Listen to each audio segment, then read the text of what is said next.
Buongiorno a tutti, conférence de presse de Nagione ce samedi matin au cœur même du magasin Leroy Merlin à Ajaccio où le mouvement entendait dénoncer les méthodes de recrutement de l'enseigne. Il s'avère qu'aujourd'hui, cette enseigne emploie 130 salariés et pas suffisamment de Corses, ont dit les militants. Nous ne contestons à personne le droit de travailler, mais force est de constater que la discrimination des Corses pour l'emploi sur leur propre terre préside désormais aux critères de recrutement de cette enseigne qui leur applique ses principes de fonctionnement particuliers, bien souvent en accord avec l'administration française. En effet, elle recrute prioritairement des conjoints de travailleurs français fraîchement débarqués de France. Ces nouveaux arrivants, qu'ils soient fonctionnaires, gendarmes, policiers ou salariés du secteur privé, n'ont aucun attachement ni à la Corse, ni à sa langue, ni à sa culture, déplore, je cite donc avec force Nagione. De fait, ils participent à la colonisation de peuplement et créent tant dans l'entreprise que dans la société corse une communauté étrangère à ce que nous sommes et méprisant trop souvent nos valeurs de solidarité et de respect, ajoute le mouvement. Ce dernier précise que cette politique opaque des critères d'embauche en accord avec France Travail est clairement destinée à priver d'emploi les jeunes Corses. Elle participe à une stratégie systématique d'éradication de notre peuple sur sa terre. Nagione ajoute qu'il n'entend pas laisser faire et combattra cette stratégie. On écoute à ce sujet Thierry Casolasco. La revendication de Nagione aujourd'hui, c'est que l'enseigne Leroy Merlin, elle favorise l'emploi des Français, donc elle participe à la colonisation de peuplement. C'est pour ça que Nagione aujourd'hui est descendu dans la rue. Aujourd'hui, c'est Leroy Merlin. Demain, ça va être Auchan. Ça va être aussi Leclerc. On va faire le tour, que personne ne se pose de questions là-dessus. On est clair. On a décidé que nos actions allaient s'étaler sur toute la Corse. Et c'est ce qu'on va faire. Ces grandes enseignes, aujourd'hui, elles sont en partenariat avec France Travail, qui favorise certains emplois, c'est-à-dire des épouses de gendarmes, de fonctionnaires. Donc aujourd'hui, oui, elle ne rentre pas dans le rôle qu'elle devrait être, parce qu'il ne faut pas oublier que Leroy Merlin a signé la charte de l'emploi à une certaine époque, et elle s'y attelait jusqu'à pas longtemps, et aujourd'hui, ce n'est plus le cas. Aujourd'hui, je pense que Leroy Merlin, comme d'autres enseignes, on nous répond aujourd'hui que les Corses ne veulent pas travailler. C'est pas vrai. Les Corses veulent travailler, mais ils veulent pas travailler, c'est certain, pour des salaires qui sont à minima. Le Corse n'a pas vocation à être un smigard. Aujourd'hui, les Français qui arrivent chez nous, ça les dérange pas, ils ont une façon de vivre qui n'est pas la nôtre. Il faut savoir qu'aujourd'hui, l'enseigne Leroy Merlin fait un chiffre d'affaires de plus de 38 millions d'euros. Je pense qu'elle peut participer à valoriser les salaires de jeunes Corses. Mais écoutez, c'est simple, France Travail, par le biais par l'intermédiaire donc de ces agences qui sont en France, lorsqu'une personne se présente pour certains emplois, elle favorise donc celle qui a déjà travaillé sur une grande surface en France. Et c'est certain que par rapport à un jeune Corse, elle a déjà une ancienneté dans ce genre de travail, et donc ça marche de suite, voilà. Et en même temps, il y a cette volonté à ce que ça marche de suite. Il y a pas, et c'est là où les directions aujourd'hui qui sont de ces franchises-là en Corse ne jouent pas le rôle. Et ces personnes-là aujourd'hui, on a eu la preuve à maintes reprises, ne s'intègrent pas, ne veulent pas s'intégrer. Un des directeurs français de Leroy Merlin jusqu'à ce matin disait que la culture corse, il s'en foutait, disait que les valeurs corses, il n'en avait que faire. Donc quand ces personnes-là, à ces postes-là, parce que c'est quand même un poste clé, tiennent ces propos-là, non, aujourd'hui, on sera toujours là pour défendre nos jeunes Corses, quelle que soit leur obédience politique. Un Corse est un Corse, on ne va pas regarder ses pensées politiques, on va être là pour les défendre. En politique, ce samedi, Christophe Cagnoni, candidat au municipal de 2026 à Bastille, a tenu un point presse avec son allié Filippo De Carlo de Forza Nuova et le leader de Rassemblement Patriote Républicain, le RPR, à savoir Alexis Fernandez. Ce dernier pilote Perinostri, une structure rappelant à l'union des droites aussi bien à Bastille qu'au niveau régional. Au vu du programme développé, Perinostri s'adresse dans les faits surtout à l'extrême droite, hormis une mention du combat contre le port de la carbonite lors de l'immigration. Faire de Bastille à la ville la plus sûre de France ou encore la lutte contre le wokisme sont au programme. Christophe Cagnoni visant même à interdire toute marche des fiertés LGBT. Les discussions sont en cours avec Reconquête, tandis que Moussa Palatine et Nicolas Battini, sondés, ont accueilli l'initiative avec une certaine froideur. Quant au RN, la volonté de discuter est là. Toutefois, Alexis Fernandez a de nouveau lourdement taclé François Filoni, le qualifiant notamment d'homme de gauche. On écoute Christophe Cagnoni. Si des points ont été actés et signés par les mouvements aujourd'hui qui ont démarré cette union, c'est-à-dire Forza Nuova et le RPR d'Alexis Fernandez, évidemment, notre démarche consiste bien à ouvrir notre porte à d'autres mouvements identitaires qui se réclament de nos idées dans le cadre de l'union et dans le cadre des élections municipales. Aujourd'hui, votre poids électoral par rapport aux dernières législatives, il est minime par rapport au RN, par rapport même à Reconquête qui n'est pas encore dans l'union, par rapport à Moussa Paladine de Nicolas Batigny. N'est-ce pas un peu prendre les choses à l'envers que de lancer une union en étant la force la plus faible au final? C'est une question qui est très intéressante, mais il fallait faire cette démarche d'union parce que, alors effectivement, vous l'avez souligné tout à l'heure, le Rassemblement national aux élections législatives, les dernières élections, a fait de gros scores.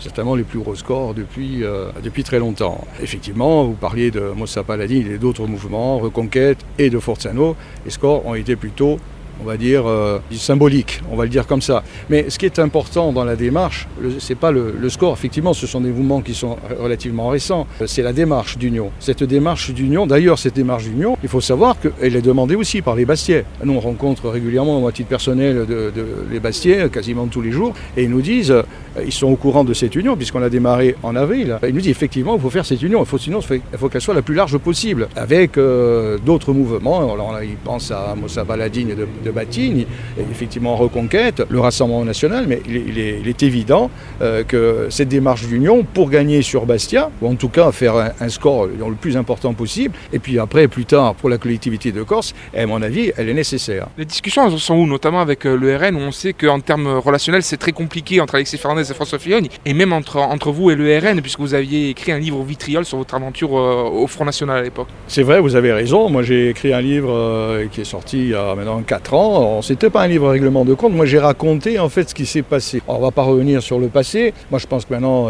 ça fait plusieurs années que tout ça fait partie de l'histoire politique, en tout cas du Rassemblement national, du Front national en Corse. Il y a déjà des hommes nouveaux et il faut des discussions. Alors, qu'il y ait quelques antagonismes aujourd'hui entre certains de nos dirigeants, de l'Union avec... mais je pense que ça, c'est pas important.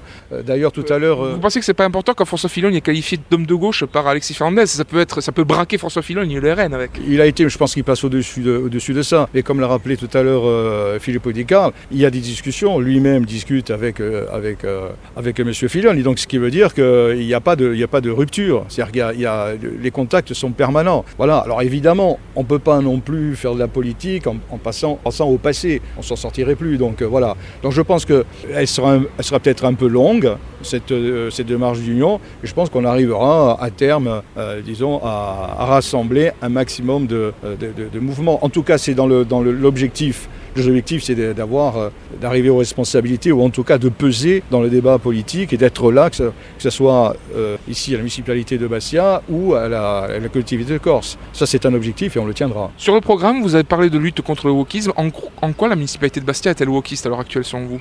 Elle a fait écoutez, il n'y a qu'à regarder. Je veux dire, elle a soutenu, le rassemblement LGBT. Vous, maire de Bastia, vous l'interdirez, par exemple? Le maire a des compétences. Si cette compétence d'interdire, oui, il peut l'interdire. Pour quelle raison une marche de personnes homosexuelles serait à interdire selon vous? Pourquoi faire des je vois pas l'intérêt de ces genres de manifestations. Moi, j'ai rien contre les homosexuels, mais pourquoi ces démarches? Qu'est-ce que ça veut dire? C'est ça la question. C'est quoi? Qu'est-ce que ça veut dire? Qu'est-ce que ça veut dire justement? Je sais pas, moi, répondez à la question. Pourquoi faire ce type de manifestation? Est-ce qu'il y a besoin de ce type de manifestation? Qu'est-ce que ça veut dire, ce type de manifestation? Donc, évidemment, on n'est pas contre. Il est clair que les orientations sexuelles des individus, c'est privé, ça leur regarde. Mais là, on rentre dans l'idéologie et on est contre. Donc, à titre personnel, moi, je l'interdirais. Voilà, je le vois comme ça. Je ne pense pas que ça soit, on a besoin d'autre chose en Corse. Il y a de développement, contre de l'immigration, développement, faire venir des industries de pointe ici en Corse pour réduire le chômage, faire travailler nos jeunes, donner de l'espoir, mais pas que de l'espoir, aussi du travail. Donc il y a suffisamment à faire, mais vraiment pour s'occuper de soutenir ce type de manifestation. Voilà, moi c'est ma position. Hasard du calendrier, le Rassemblement national et son chef de file François Fillogne a tenu une conférence de presse à Bastille à quelques heures après celle de l'Union des droites. Celle-ci était consacrée à la problématique du handicap, rappelant la niche parlementaire présentée par le RN fin octobre pour défiscaliser le travail des médecins ne prenant pas leur retraite. François Fillogne a lancé un appel aux communes de Corse. Selon lui, celles-ci peuvent faire un geste, ne serait-ce que symbolique, en faveur des personnes en situation de handicap, en votant une ou des mesures, notamment pour l'accessibilité des bâtiments publics, seuls 35% étant accessibles en Corse. Au-delà, interrogé sur les propos des instigateurs de l'Union des droites à Bastille, François Fillogne, il s'est dit ouvert à des discussions avec pour seul impératif le respect. Joignant les paroles aux actes, François Fillogne a rencontré Filippo De Carlo et des militants de Forza Nova en l'absence de Christophe Cagnoni et Alexis Fernandez, plutôt hostiles à François Fillogne. On écoute François Fillogne. On a 35 000 personnes en situation de handicap sur la Corse. Il y a le handicap invisible aussi qui est très fort. C'est-à-dire que si vous avez un pontage au cœur et que 2 étages, vous ne pouvez pas monter avec vos courses, il faut des solutions. Et aujourd'hui, ce qu'on veut, c'est faire un appel à l'ensemble des maires de Corse en leur disant, voilà, avant la fin de l'année, inscrivez à l'ordre du jour de vos conseils municipaux une action en faveur des handicapés, que ce soit une marche, que ce soit une rampe, que ce soit une action qui va permettre de faciliter aux handicapés l'accès à vos communes. À côté de ça, le chiffre est terrible.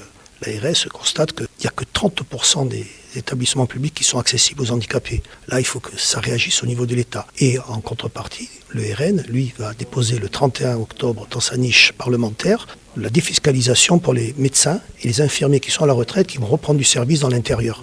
C'est-à-dire, si vous venez en ville, vous ne serez pas défiscalisé. Par contre, si vous aidez à la revitalisation et vous luttez contre la désertification, vous n'aurez pas d'impôt à payer. Pour quelles raisons faites-vous appel aux communes ? Parce que c'est l'échelon le plus direct, c'est ça, celui qui peut agir le plus vite ? Parce que la commune, c'est le lieu de vie, en principe, c'est le premier échelon, c'est le lieu où le maire connaît tous les gens du village.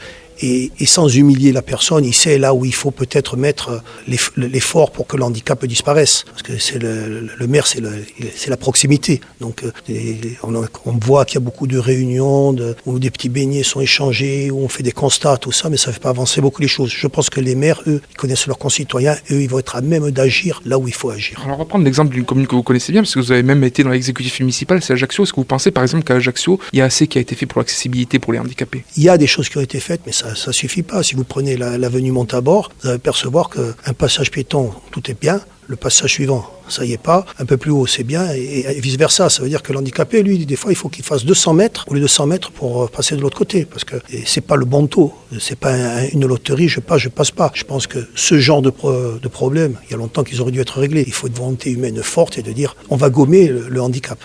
Et si en Corse, compte tenu de notre culture, notre identité, c'est une chose qui devrait se faire naturelle.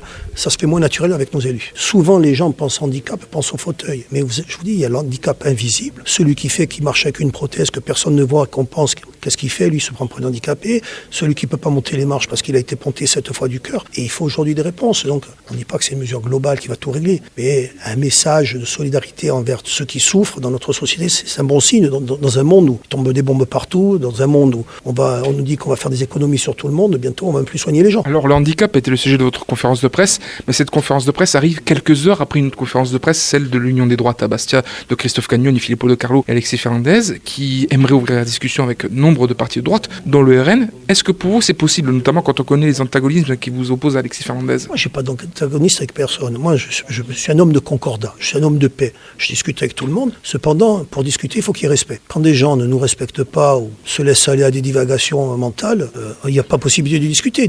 Nous discutons avec tout le monde. Je dis, le RN, là, cet après-midi, en fin d'après-midi, je vais rencontrer un groupe d'agriculteurs nationalistes qui veulent m'entendre sur nos propositions par rapport à l'agriculture. Parce que vous savez que nous souhaitons un localisme fort pour relancer l'économie agricole chez nous, parce que ça ne sert à rien de faire venir les gens si on les nourrit avec des produits qui viennent d'ailleurs. Il n'y a aucune économie pour la Corse. Donc, je vais rencontrer tout à l'heure M. Filippo, avec qui nous avons des paroles aimables et respectables. Ça veut dire que ça peut se faire, mais sur Alexis Fernandez, par exemple ? Non, mais moi, je n'exclus personne. Moi, je dis... Parce qu'il est quand même très dur à votre égard, vous qualifiant d'homme de gauche, encore une fois. Mais ça veut dire quoi, être homme de gauche, moi, aujourd'hui ? Je ne sais pas ce que ça veut dire. Moi, la gauche, je l'ai connue à l'époque de Georges Marchais, quand elle disait, quand on a 2 millions d'immigrés, quand on a 2 millions de chômeurs, on arrête l'immigration légale et illégale. Donc aujourd'hui, qu'est-ce qu'a dit la gauche ? Donc moi, je ne rentre pas dans les querelles personnelles, je n'y réponds pas, et d'ailleurs, je ne veux pas ouvrir de polémique avec lui, ça ne m'intéresse pas. Maintenant que M. Filippo me dise, on a un projet sur Bastia qui consiste dans dans tel domaine, à l'émancipation des Bastiais, je peux discuter et nous verrons le moment venu s'il y a des possibilités. Mais pour le moment, on apprend à se connaître, à déjà avoir des civilités et sur cette terre à se parler. D'où que l'on vienne. Un dernier mot, est-ce que ça peut combler un léger déficit de structuration sur Bastia en termes de candidats connus par exemple? Non, mais on fonctionne nous en termes de messages. C'est ce que les gens n'ont pas compris. Des hommes de casting qui ont le costume bien fait, qui sont bien peignés, qui est machin. Ça fait pas des politiques. On a fait 53 000 voix sur la Corse parce qu'on a un message clair. En sport, en volley, le GFC a disposé de Nancy ce samedi soir au Palatine pour l'entame de la saison 2024-2025. Face à une équipe qui figure parmi les favoris, le Gazélec a envoyé un signal fort démontrant qu'il faudra encore compter sur lui cette année dans la course au titre. Pourtant, ce ne fut pas une mince affaire pour les joueurs de Frédéric Ferrandez car les visiteurs ont vendu chèrement leur peau dans ce match. Après avoir emporté le premier set 25-21, les Ajacciens se sont inclinés dans le deuxième 21-25. Le troisième set fut particulièrement disputé, mais ce sont les Diables Rouges qui se sont imposé 27-25. Après avoir pris un ascendant sur les Nancéens, les Ajacciens ont terminé le travail dans la quatrième et dernière manche.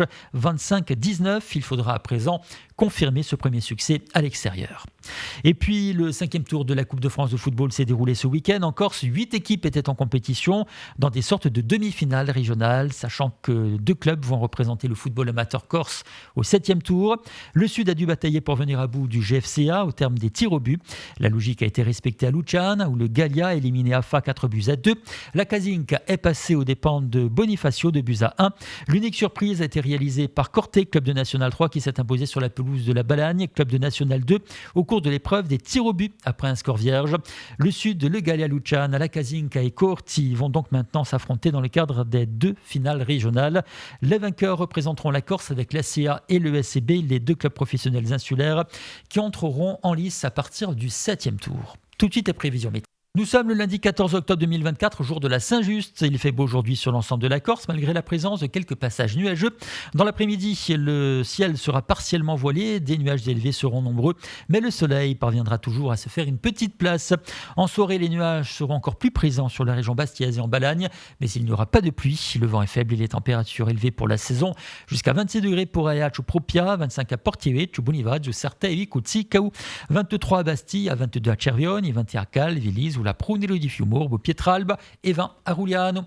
C'est la fin de ce journal sur Alta Frequenza. Merci pour votre fidélité. Vous écoutez la Radio Corse. Je vous retrouve tout à l'heure à 10h30 pour le Flash. Buona mattinata et à dopo. Fin de ce journal sur Alta Frequenza en ce midi de ce lundi 14 octobre 2024. Je vous retrouve dans quelques instants pour votre agenda culturel du jour à dopo.